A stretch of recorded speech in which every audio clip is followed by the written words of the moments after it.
What is up, Boilers? What a game.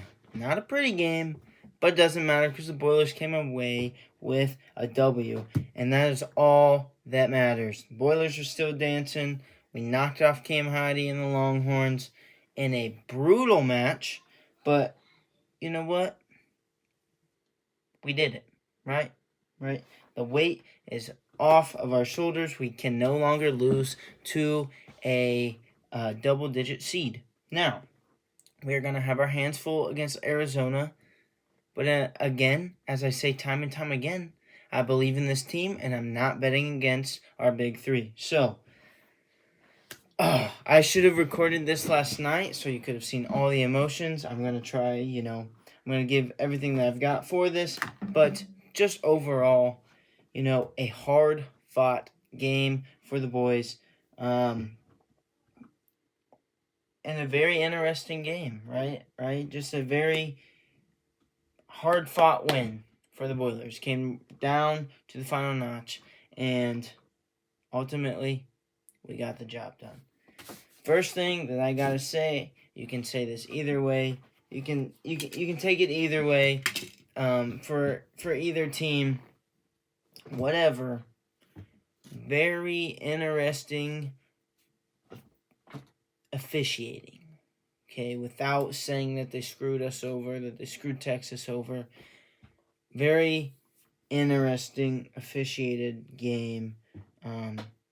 Just some very questionable calls. Didn't feel like it was being called both ways at times.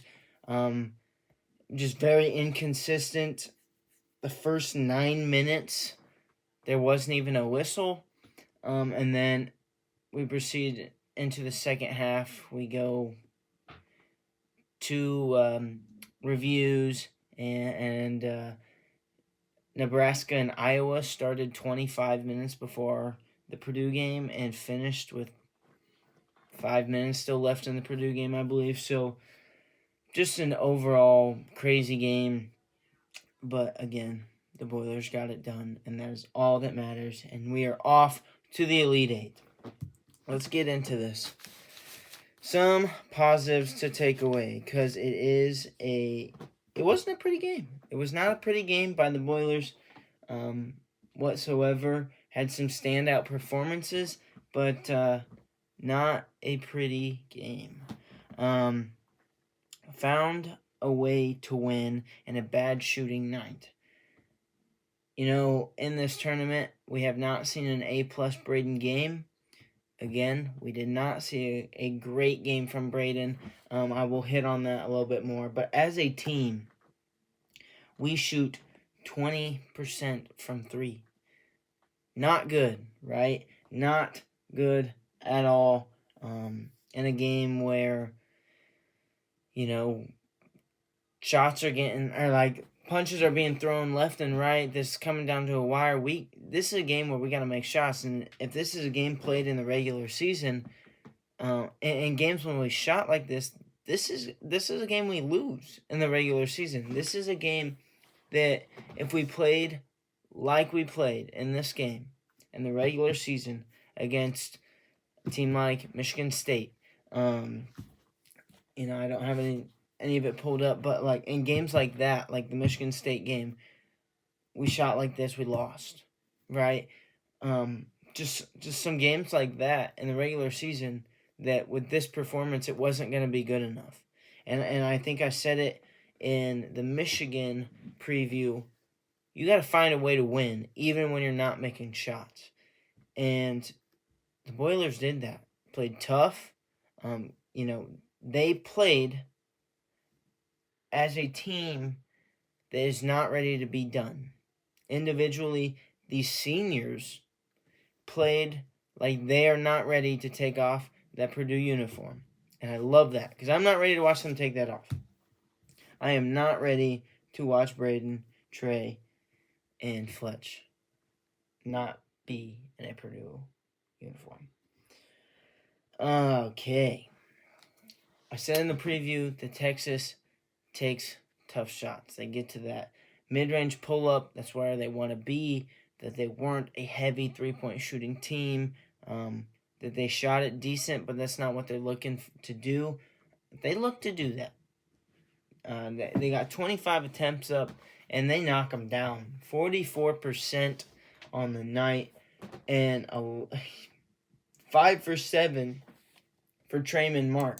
He's not even a guy that I hit on, I don't think, very much in the preview. But what really ticks me off, and I'm sorry, but going into this game was shooting 31% behind the arc. And then he turns around, and it feels like it happens every time against the Boilers. If somebody does that, or a team just does that, turns around and goes 5 for 7. And by far their best player with 29 points. Misses only 4 shots on 15 attempts. Doesn't really contribute outside of his scoring.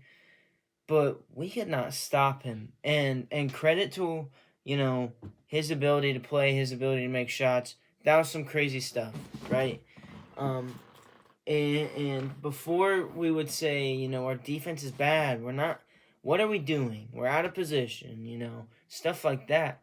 I truly didn't think that we were out of position that much. Yeah, there were some instincts where you can still be like, all right, that's got to be better, or stuff like that.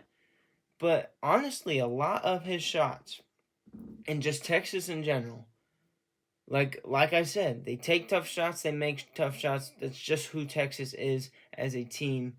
That's just how they've been all year. And we saw that on full display. CJ, credit to CJ playing on, he didn't practice all week. The decision to play was made in the shoot-around of this game. So credit to CJ still playing, there's no way that you can tell me that he's full 100% or at least not thinking about his knee, right? Credit to him. There was multiple times where CJ's right up in mark and still just gets a shot off and it goes in. And those are it's one of those games where you just got to tip your hat and they're making tough shots. And earlier in the season or different games in the season, we would say, well, it's because our defense is just being lackadaisical and it's just being awful. I truly thought they hit some tough shots. I didn't feel as though we gave them too many great open looks.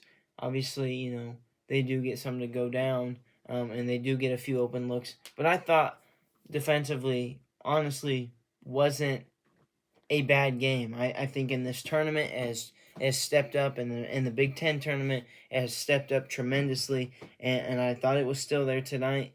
And I said that this game could 100% turn into an offensive game where it's just trading punches, and that's what happened. Boilers were able to hold it down and get a few stops in some crucial moments, and that's what matters, right?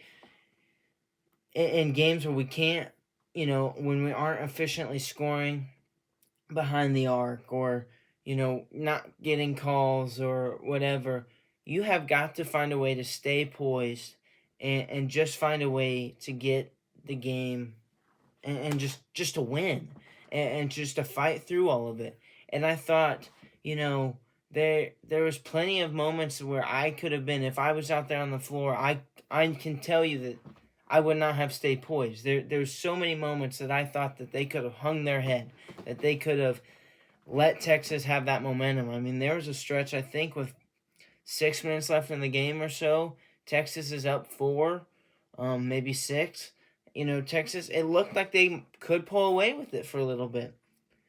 Plenty of opportunities to just, we're done. But the Boilers kept fighting. They found a way, even though it came down to the wire, they found a way to get the job done. And that's all you can ask. In March, like I've said, and what everybody says, anything can happen in March. Everybody's playing knowing that their season it's do or die. If you win, you advance. If you lose, your season's over. Nobody wants to be done.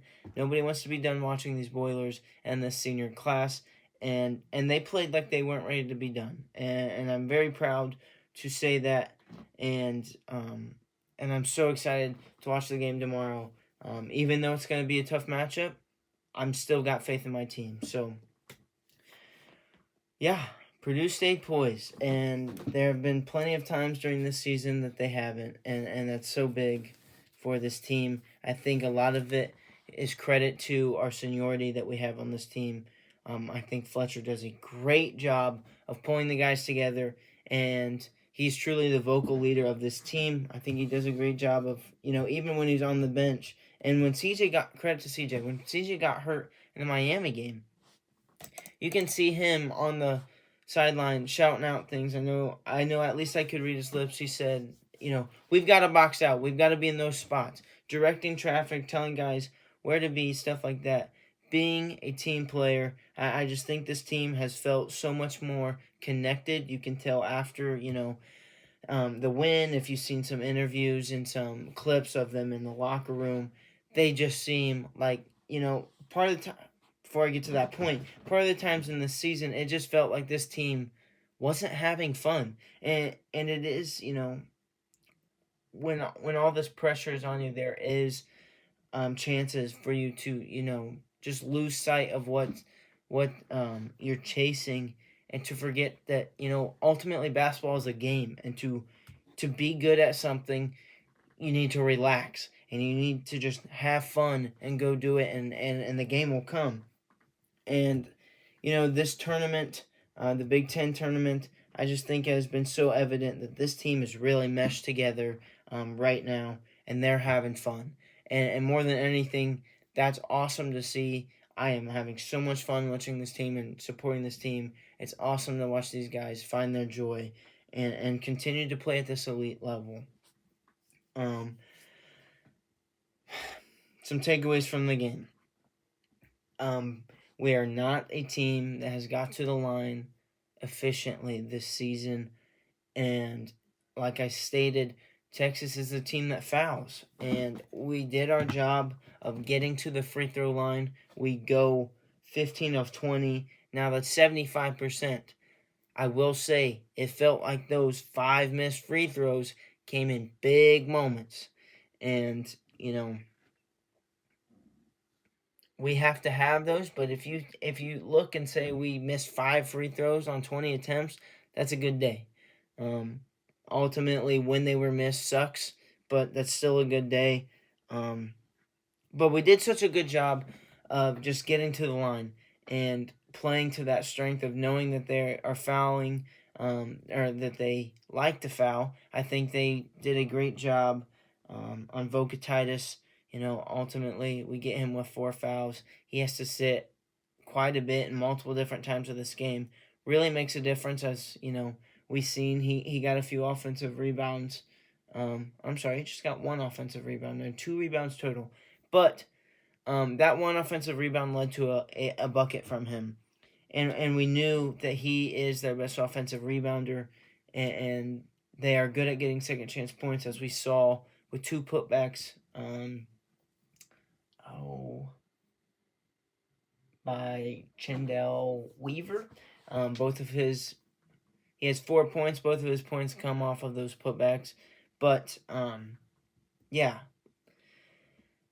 having him out of the game definitely changed the way this game could have gone, and I thought we approached that correctly. I think we did a great job of getting it inside and taking it right to him, and ultimately got him in foul trouble, and that changed the way that this game went.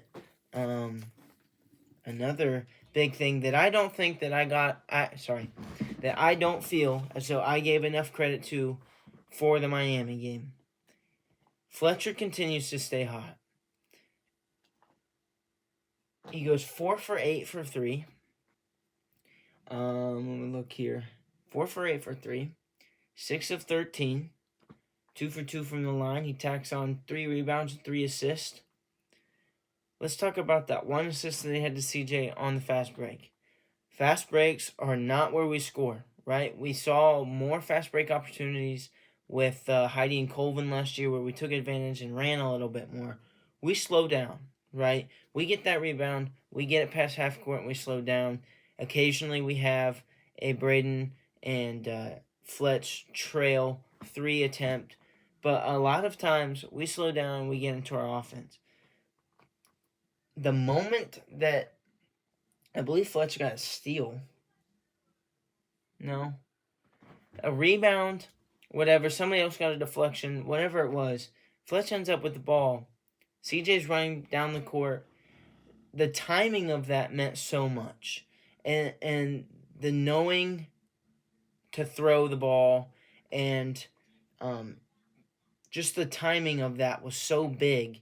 Knowing that we're not a team that goes and runs, and we come out with 4 fast break points, and I know that's nothing crazy. Some of these teams, their offenses ran through that fast break points, but we did such a great job in those 2 fast breaks of taking advantage of it and seeing the opportunity and capitalizing.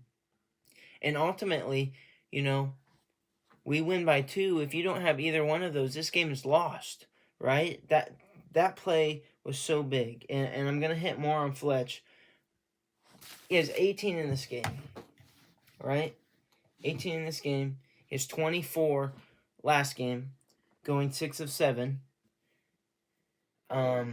And perfect behind the line, 4 for 4. Last night, 4 for 8 behind the arc, shoots 50%.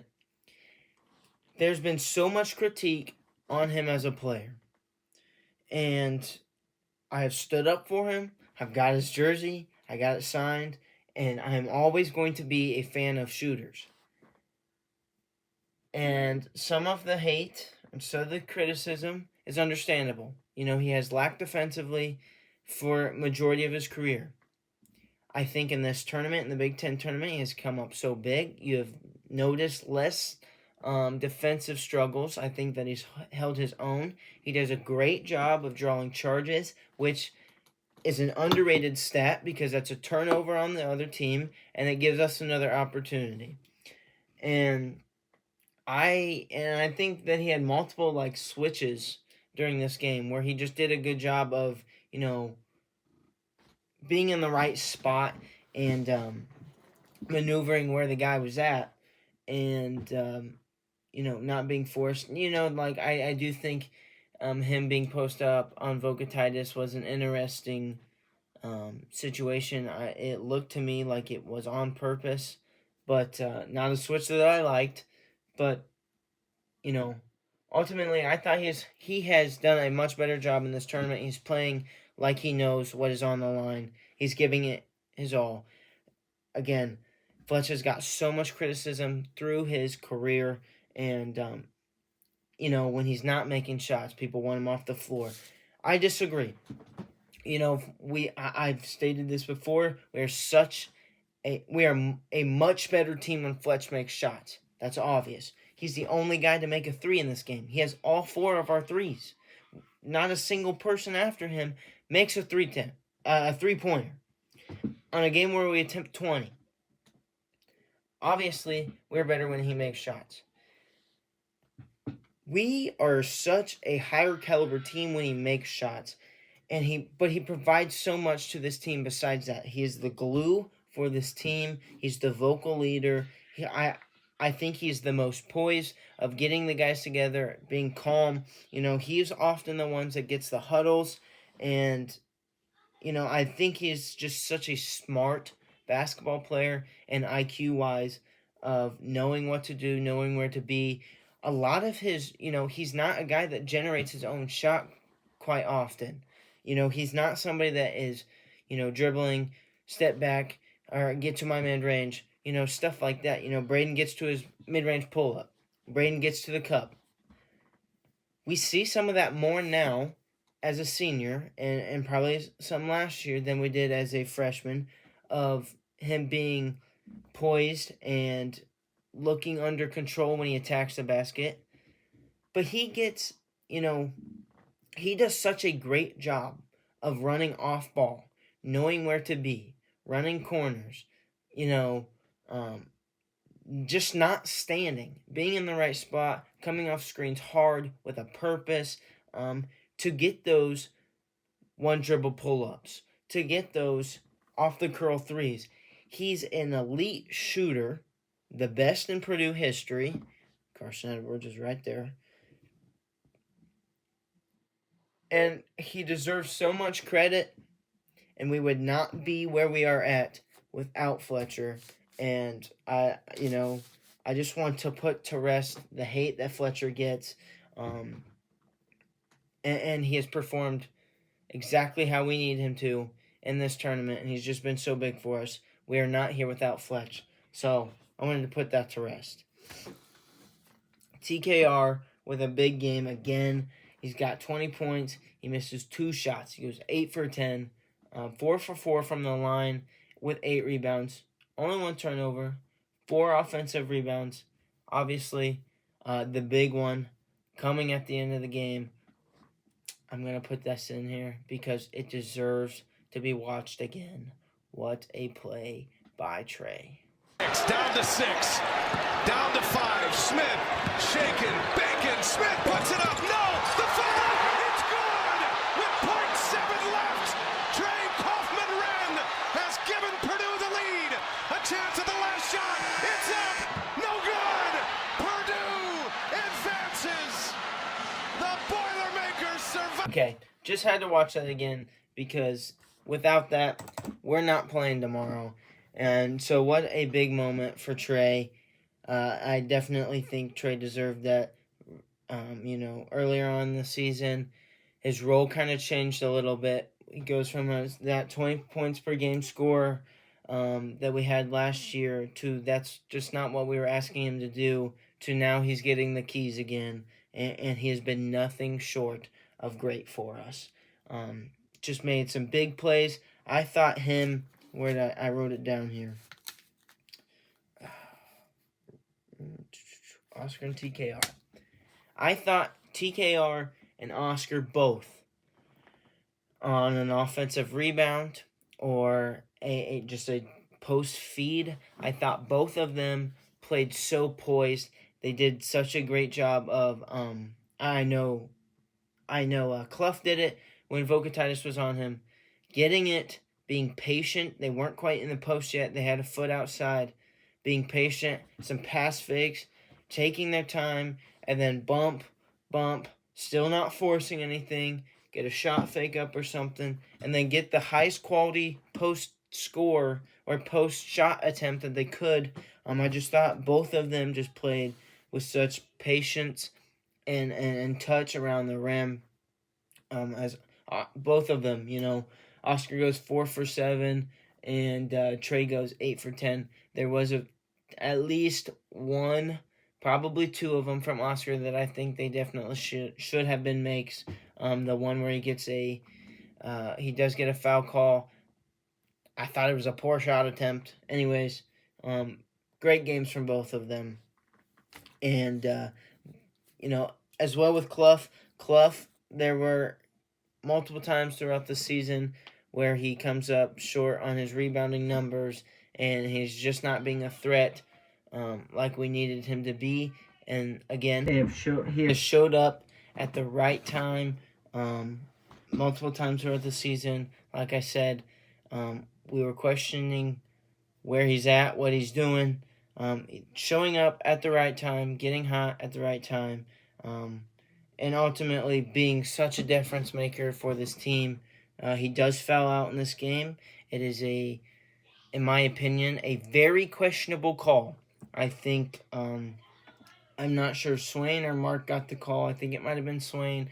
I think it is not a foul. I think that Swain initiated the contact. Oscar jumped out of the way. Swain jumped towards Oscar. Ultimately, they get the foul call.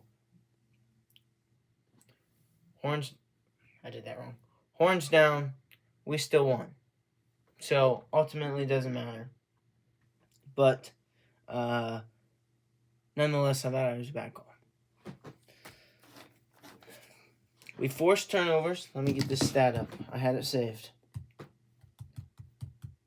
We forced turnovers. Points off turnovers. 14 points off turnovers. We have 3 steals, and they had 7 turnovers, but 14 points of turnovers. They have 7 turnovers. You know what that means? We scored every single time that they turned the ball over. That's so big. This team compared to last year, we force a lot less turnovers. Our turnover ratio, forcing for the other teams, is a lot less. But we came up big with that this game. They did a great job in coming in and capitalizing on those turnovers and getting those points. We also come down with 22 second chance points. We have 12 offensive rebounds. That's big. 4 from Clough, 4 from TKR. And we got 2 from CJ and 1 from Braden. Okay. Well, that's weird. ESPN sucks at their stats. They have 4 for Trey, 4 for Clough, 2 for CJ, and 1 for Braden. That equals 11. And their total is 12. So they have that messed up for somebody. Somebody else had an offensive rebound. But nonetheless, we do win the rebounding battle. We win it 32-31.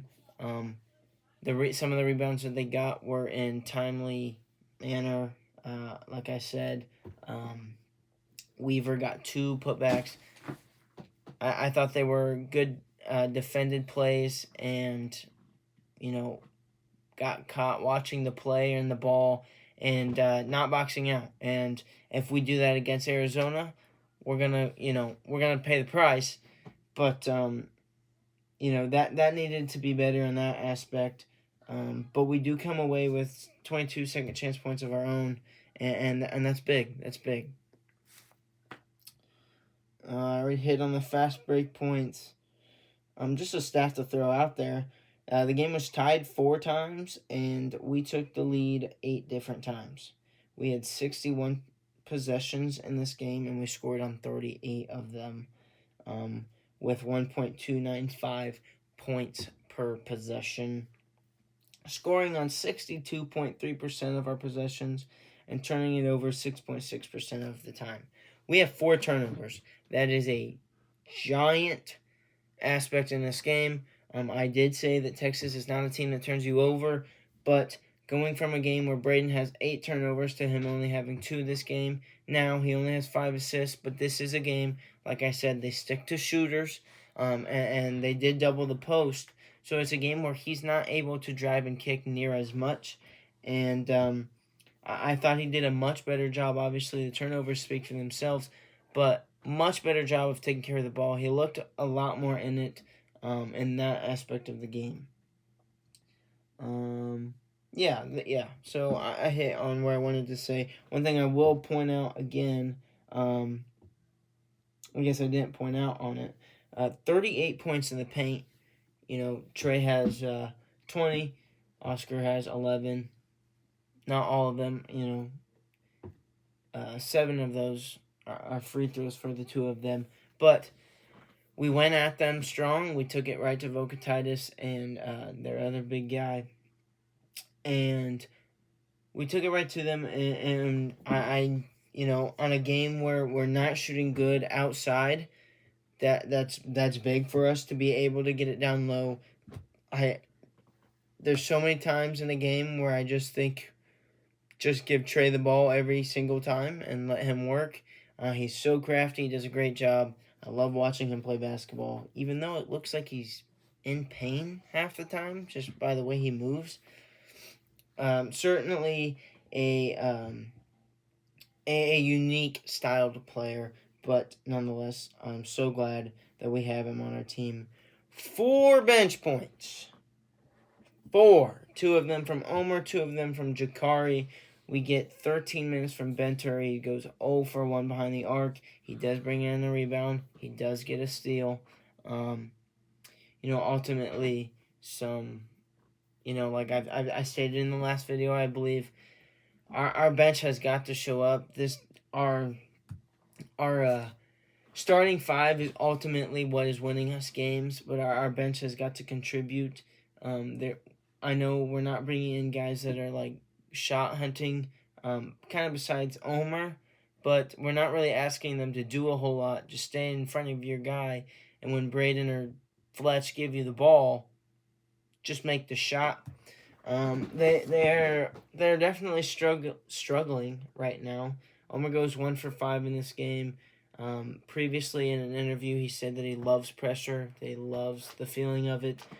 It felt like he saw the pressure. It felt like he was rattled. He misses 2 threes, 4. Okay, he misses 4 threes. He missed a wide open one. Some of them just felt forced. He does come down with 3 rebounds and gets a turnover in this game, but it felt forced, and I wonder in this next game if we've already seen it with Daniel where the bench is dwindling in their minutes. I wonder if we see more Jakari and maybe a little bit less Omer. There was 9 minutes for Jakari, 10 minutes Omer, 13 of Jack. Only 2 of Daniel. Daniel is pretty much out of the rotation right now until Clough needs a break or if there's foul trouble. Sometimes when there's foul trouble, we've honestly just been going to Jack and playing small, which I'm not opposed to, especially in this game when Vogetitis is out or when he's already in foul trouble. We're not at a huge disadvantage there on the rebounding number. I will say, Jakari doesn't provide a lot of scoring. Like, he's not going to go out and get his own shot like CJ does. But when he comes in, I am not mad because him and CJ, time and time again this season, have held their own defensively. I think both of them deserve all the playing time that they get each time they come in and they play extremely hard regardless. And, I think he deserves the playing time right now. Obviously, we need him to knock down shots, but when CJ needs that break, I will say I do want CJ to get majority of the minutes. I'm heavy on CJ. He comes down with 10 points. He's 4 for 9, 0 for 4 behind the arc, but he hits 2 very timely free throws. That is in a big moment where we've seen against Nebraska where he misses, I think, both of them. He doesn't do it in this game. Ultimately, if he misses those shots, we lose the game. So, credit to CJ. He comes up clutch, makes his free throws. I do want CJ to play majority of the minutes. But when Jakari comes in, he plays hard. He has been shooting it decent, I think. I don't have the numbers in front of me. But it has felt in this tournament he shot okay, at least. But he's one of those guys that goes out and gives us 100% all the time. To wrap this up, the foul on Vogetitis, where we intentionally foul it. I think it was intentionally foul. At least that's what it appeared to be. Fletch fouls him.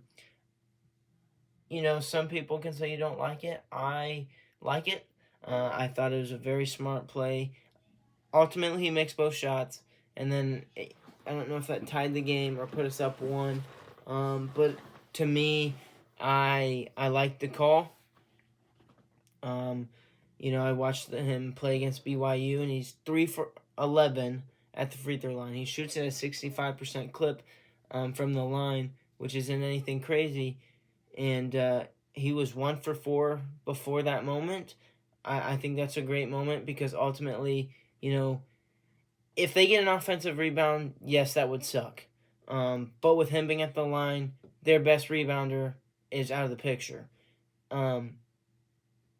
If he makes it, it's a tie ball game.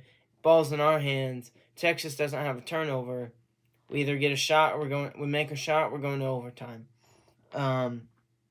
So and if he misses it, both of them, they still have to score, get the rebound, and there's not a whole lot of time left. So ultimately, I thought it was a good decision.